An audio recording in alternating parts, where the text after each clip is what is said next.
Already notice ఇచ్చారు, complaint ఇచ్చారు, పంపించండి, పంపించండి, పంపించండి ఫస్ట్.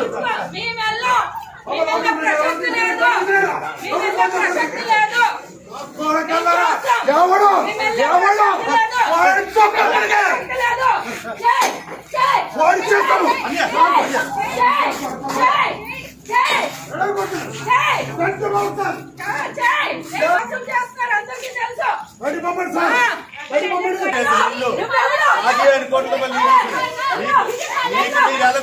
మాకు అన్నీ ఏం చేసుకొని చేసుకో. మా ఇల్లు నేను కట్టించే ఇల్లు, ఇది నేను కట్టించిన ఇల్లు. ఎవరేటో తెలుసు, నా దగ్గర నా కాలు పట్టిన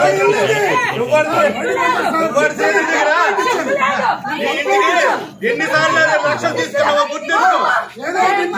నీకే ఇచ్చాను సూట్ కేసు. ఎవరు రేటో పలాసకు తెలుసు.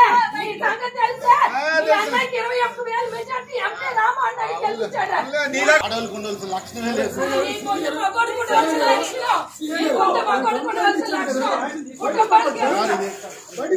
ఇల్లు సార్ ఇది, వాళ్ళకి ఇల్లు వాళ్ళకి ఇచ్చాం, అక్కడ ఉండాలి. తప్ప ఏదంటే కోర్టులో తెలుసుకోవాలి.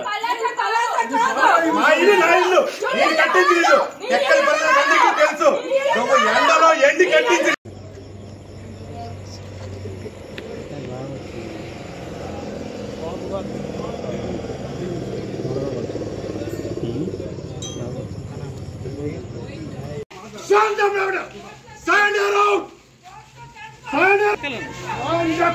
ఆల్రెడీ నోటీస్ ఇచ్చారు.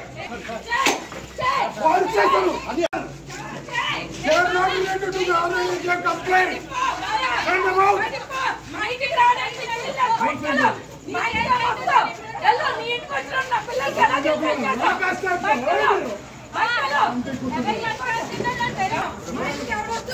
ప్రసక్తి లేదు.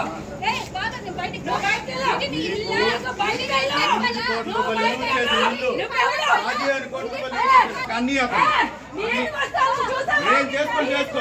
మా అన్ని ఇల్లు నా ఇల్లు, నేను కట్టించే ఇల్లు, ఇది నేను కట్టించిన ఇల్లు. ఎవరు ఎవరేటో తెలుసు, నా దగ్గర నా కాలు పట్టిన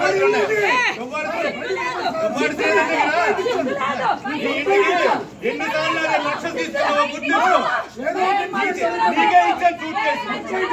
ఎవరు రేటో పలాసకు తెలుసు.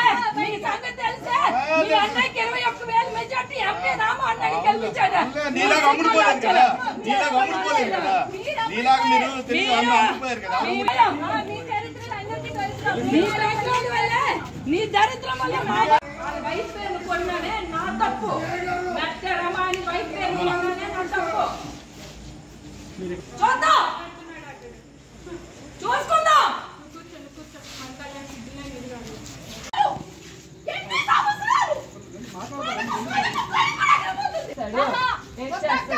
ఏం చేస్తాడు చెయ్యని, జైలుకి వెళ్ళాలి ఫస్ట్. చేయనే కానీ బయటకాడు. ఇక్కడ కూర్చుంటాను నేను ఫస్ట్. అదే చేస్తాడు చూడమ్మని. ఏంటి ధైర్యం, రౌడీజమా? రారా పిల్లలండి, పిల్లల్ని బయటకి రారా, రారా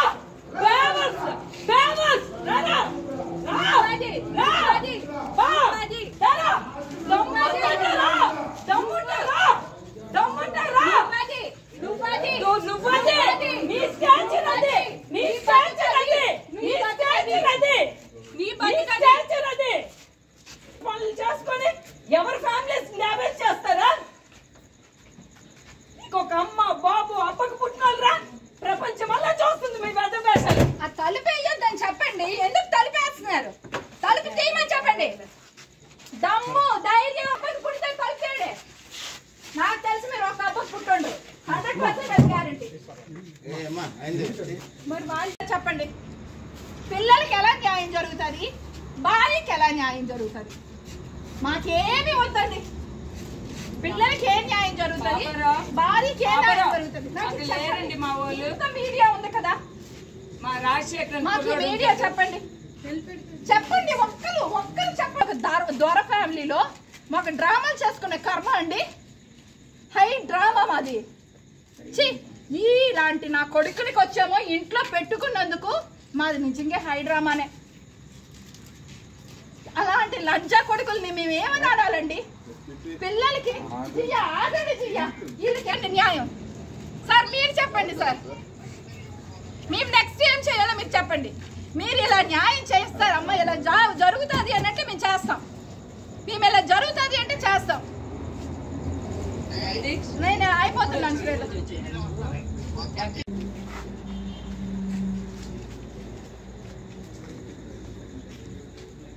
ఏం పర్వాలేదు, అయిపోయింది పరువు, ఎప్పుడో పోయింది.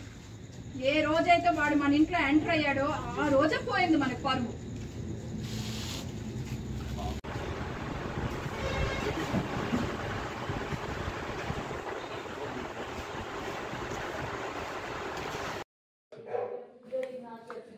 ఏం లేదు, మా డాడీని కలవడానికి వెళ్ళాము.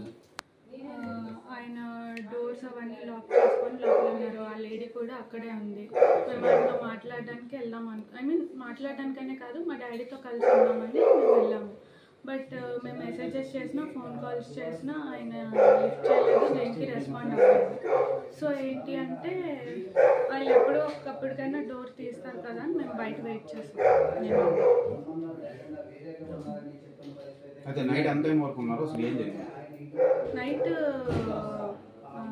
యాక్చువల్లీ నేను ఆఫ్టర్నూన్ 3 నుంచి నైట్ 1:30, 2 వరకు ఉన్నాను. బట్ వాళ్ళు ఎవరు రెస్పాండ్ అవుతారేమో అని మేము వెయిట్ చేసాం. అట్లీస్ట్ మా డాడీ అయినా నా పిల్లలు బయట ఉన్నారు కదా, లోపల పిలుస్తారనేమో అయినా వెయిట్ చేసాం. బట్ ఏం రెస్పాన్స్ లేదు. ప్రధాన కారణం ఏంటి మీ ఫాదర్ రెస్పాండ్ అవ్వకపోవడం? ఆ లేడీ ఆమెతో ఉండడమే రెస్పాండ్ అవుతుంది. జనరల్ నుంచి మీ ఫాదర్ దూరంగా చాలా మంత్స్ అవుతుంది. లాస్ట్ ఇయర్ నుంచి దూరంగానే ఉంటున్నాం. ఈ మధ్యకాలంలో మీరు కలవడానికి వెళ్ళాం. లాస్ట్ ఇయర్ వినాయక చవితి అప్పుడు మాట్లాడడానికి వెళ్ళాం. అప్పుడు మా డాడీ వాళ్ళ బ్రదర్ అండ్ వాళ్ళ మదర్ ఏం చేశారంటే మమ్మల్ని లోపలికి రానివ్వకుండా మేమేదో వాళ్ళకి అటాక్ ఇస్తున్నాం అన్నట్టు క్రియేట్ చేసి మా డాడీతో కలవనివ్వకుండా చేశారు. సో ఆ తర్వాత మళ్ళీ మేము ఫోన్లో మెసేజెస్లో కాంటాక్ట్లో ఉన్నాం కానీ ఆయన ఏం రెస్పాండ్ అవ్వలేదు. సో నేను వెళ్ళాం కలవడానికి.